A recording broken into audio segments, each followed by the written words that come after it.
Avec la famille Badiar qui est là. Guy moom daanaan la. Guy et Margot Kama. Bonjour à vous tous. Plainte d'Abdoulaye Fall contre des médias. Ça, c'est les effets. Des médias, c'est pas notre Non, des médias. pas les des médias. médias. Des médias. Plusieurs Voilà. médias. Plusieurs Plusieurs médias. médias, mais Voilà. pas tous les médias. Des. D'accord. Mais Tribune quotidienne sur cette initiative de la Fédération de football, Barça, une interrogation. Ouais. Vraiment, pour comprendre, mais qu'est-ce qu'il y a? Est-ce que dans la tête de ceux qui veulent procéder ça, c'est un désert? C'est un désert chaud. Pour reprendre Gou Michel. Dans la tête, c'est un désert chaud. Sinon, après, bon, on va les engager. Alors, mais de qui se moque la fédération? C'est l'interrogation de Tribune. Mais de qui se moque la fédération? En lieu et place de faire le point sur le fiasco, la Fédération sénégalaise de foot se targue de saisir la justice. Au nom de quoi? Au nom de quoi? L'imam Ratib Mohamed Moussaba, au nom de quoi? Au nom de quoi? Mohamed Diagne. Quand Macky disait non, moi je vais faire 5 ans, on lui dit tu as été élu pour 7 ans. L'imam Ratib dit mais au nom de quoi? Au nom de quoi? Sa parole, pourquoi c'est au-dessus de la Constitution? Au nom de quoi? Et finalement, on l'a rejoint dans ses positions. Alors, une façon de faire oublier la campagne catastrophique de l'équipe nationale aux USA. C'est un contre-feu qu'ils veulent créer. Mais est-ce que finalement la fédé foot là ne devient pas une fédé foutue? Faut pas quand même qu'on fasse de la fédé foot une fédé foutue. Et c'est tout à fait normal, c'est la Fédération sénégalaise de football qui aiguise les attentions. Et c'est normal.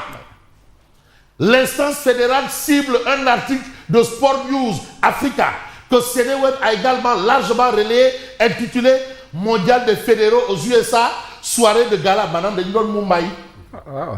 Soirée de gala. Bouteille d'alcool. Et quelle bouteille?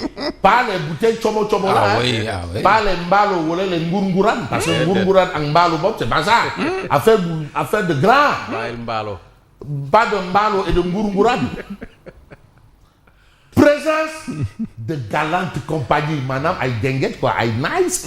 Alors, au menu, selon la direction de la communication, le contenu de cette publication impute de manière péremptoire aux dirigeants de la Fédération sénégalaise de football des comportements d'une gravité extrême, totalement contraire à la probité, à l'éthique et à la dignité de leur charge.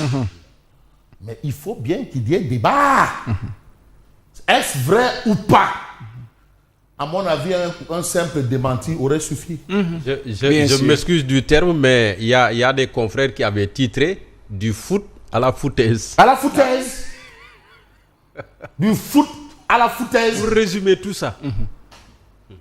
De la bouillie à la bouillabaisse. Bouillabaisse.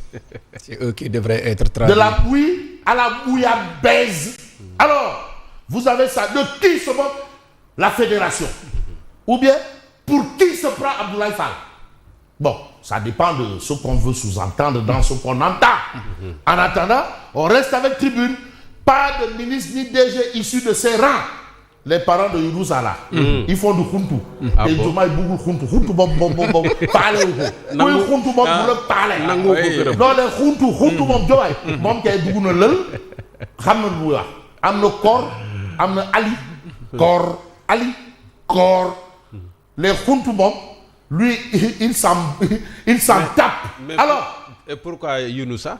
grincement dedans chez les leaders de la coalition Diomaye, président du département de Pikine. Je vois le lien maintenant. Parce que lui, il est de Pikine. Ouais, mais affaire du bolu ceeb nag. Mais c'est pas du bi bisamba. C'est pas du tong-tong. Non, doucement. Alors, en raison de la vétusté de l'outil industriel, plus de 300 000 tonnes de graines d'arachide risquent de pourrir dans les industries. 300 000 tonnes. Mais c'est ce qui a été toujours dit. La quantité restante de la précédente campagne. Tu viens encore ajouter à ce que tu as collecté cette année. et après l'année prochaine, tu vas encore recollecter. Finalement, tu vas te retrouver qu'avec du Gerte Fagadaga, du Gerte Fagadaga, du Gerte raciste. Encore des dysfonctionnements. Gerte de feu sew, Gerte de feu grau. Attention au Gerte. Et si on parle d'agriculture, c'est l'arachide. C'est l'arachide. Bien sûr. Donc il faut vraiment faire en sorte qu'on règle ces problèmes autour de l'arachide. Et ce ne sont pas des cacahuètes. Alors, conseil interministériel pré-hivernal. Le gouvernement déploie une task force spéciale chargée de prévenir les risques. Et c'est sans risque de se tromper qu'on a ici l'heure de la maturité politique. Et là, c'est pas Ibrahima Senghor. Senghor 5 Tchikao, à Kaola, à Glikower, qui se prononce, manifeste pour la création d'un parti présidentiel autour de Diomaye. Pape Ibrahima Senghor, mais annonce la couleur. Mais bien entendu, il faut y aller ou ne pas y aller. Et je rappelle que Madiamba Diagne, il avait déjà annoncé. On se souvient bien qu'il l'a annoncé. Mais ce qu'annonce Direct News semble désormais cousu de fil blanc. C'est quoi? Face aux 306 maires, Diomaye annonce la création de son parti. Il en a le droit ou il n'en a pas le droit? Oui, c'est son droit. Non, mais tu sais, il y a une nouvelle constitution en gesticulation. En gestation. Oui. Il faudrait bien qu'on respecte, qu'on attende. Mais maintenant, s'il crée le parti, le référendum vient. Et bien, le référendum, là, c'est quand? C'est quand le référendum? C'est pas encore. C'est pas encore. Ça dépend de Borom Signature. Du président. Borom Signature, mais c'est lui le président. C'est lui le président. Cheikh Diallo, docteur en sciences politiques. Cheikh Diallo qui a quand même fait les beaux jours de la presse. Je pense au matin, je pense au soleil.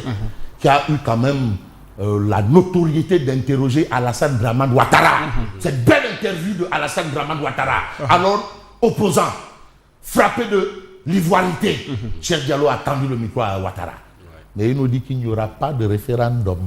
Il n'y aura pas de référendum. C'est sa lecture. Nous, à la lecture de Direct News, on considère à plus d'un titre que c'est la fin d'un compagnonnage. Sonko et Diomaye Sonko est désormais à renvoyer au calendrier grec. Mais on va aller plus loin parce que vous avez ici une autre actualité. Après la présentation de grandes orientations de l'acte 4 de la décentralisation, la Chambre des élus de l'APR étale ses inquiétudes. On est dans le débat politique. Saisine d'Abdourahmane Diouf par Naïler. Docteur Abdourahmane Diouf qui a le pied à l'étrier par rapport à cette histoire de Azer. Naïler. Parce que Abdourahmane Diouf, costume avec parfum, on n'en veut pas. Le grand intellectuel, oui, on n'a pas de gardien de la révolution, mais d'accord, ça tout le monde le sait. Mais Naïler, Abdourahmane Diouf, monsieur, Naïler. Alors, l'Hilaire Belair, moi là. La fédération sénégalaise joue son mondial dans les tribunaux. C'est pas ça qu'on leur a demandé. Demande bilan. Qu'est-ce qui s'est passé? Parce qu'il y a eu quand même il y a eu des choses. Il faut évaluer. Ouais. Et c'est ça qu'on attend. Mais en attendant, vous avez 2 minutes pour lire l'essentiel qui révèle mondial des fédéraux aux USA. De la pelouse au prétoire. De la pelouse. Ouais. Là où on attend des résultats au prétoire. Là où on veut mettre des gens en prison. Mais c'est quoi ça? Les fédéraux devraient faire profil bas. Non, mais non, attends. Mais non, il ne faut pas qu'ils fassent de la fédé foot une fédé foutue. Hein? Ouais. Sinon, après, c'est le tribunal de Nuremberg. Franchement. Maître Baboucar Cissé. Le procès de Bibo Bourgi est pire que le tribunal de Nuremberg. Non, mais les avocats de l'APR disent ils en ont bien le droit, mais je pense que c'est prolongement. Pourquoi il parle comme ça, lui aussi, Ben Baboucar? Il s'est donné des coups au bas de la ceinture. Il s'est pendre par les bourses. Alors, de la pelouse au prétoire, la Fédération sénégalaise saisit la justice pour diffamation. Elle en a bien le droit. Bon. Mais est-ce que cela suffit pour laver l'honneur des fédéraux? On attend l'arbitre. De toutes les façons, eux, ils ont le droit de saisir. Ouais. Oui, Diary bilan. Il faut faire le point. Ah oui. au plan sportif comme au plan de la gestion. Parce qu'il y a eu l'affaire du cuisinier là. Il faut qu'on comprenne de quoi il en est exactement. Mais avec exactitude, vous avez le plan caché derrière le futur parti de Diomaye. Et c'est l'observateur L'Obs qui en fait ses choux gras. Matière grasse et non matière grise. Et dans la grisaille, Dieu envoya Madiambal Diagne. Révision constitutionnelle, assemblée, justice, politique. Madiambal Diagne, Madiambal Diagne. L'interview détonnante. Alors, Sonko compte revenir à la primature en exigeant de faire nommer le Premier ministre par la majorité parlementaire. C'est ça le but de la... Non, lui, tout ce qu'il vous dit, c'est ça. Donc ça veut dire qu'il n'en a pas encore jet privé, il est allé ici, numéro de vol, tant. Le type d'avion, tant. Ouais. Gongo. Oui, il est allé rencontrer monsieur, un membre du Conseil constitutionnel. Oui, le gars, il avait voyagé, tant, comme par extraordinaire. Mais le membre là, qu'il a rencontré, n'a pas siégé lors de cette décision. Gongo. Sonko, il est Gongo. Il a dit aussi que non, il y a une personnalité qui devait voyager, mais on l'a signifié son interdiction de sortir du territoire. Mais personnalité, Bobo Kanla. Est-ce que Diou là, ou le Koku non là, ou le Domu Gourmet Bila, ou le Domu Yaïboy Maïmounière. Je donne ma langue au chat. Bon, Sonko compte revenir à la primature en exigeant de faire nommer le Premier ministre par la majorité parlementaire. Quelle que soit la durée des procédures judiciaires, ma famille et moi aurons gain de cause. Je rappelle encore que ma Bintou Diagne est mourante depuis Mathusalem et son bracelet électronique. Il y a eu une décision de justice. Il n'y a pas eu appel. Mais vraiment qu'on applique, qu'on lui enlève. Je sais que les avocats ont écrit pour qu'on enlève son bracelet. Et je demande vraiment si ce que je dis est vrai ou pas. Je demande à mon grand frère Madiambal, comme il sait bien le faire, de produire un poste. Hein? Il faut qu'il fasse un poste par rapport à ça. Il ne faut pas seulement qu'il nous focalise sur lui et Madiambal, mais ma Bintou Diagne, son épouse, qui a souffert justement de cette situation. Ah oui?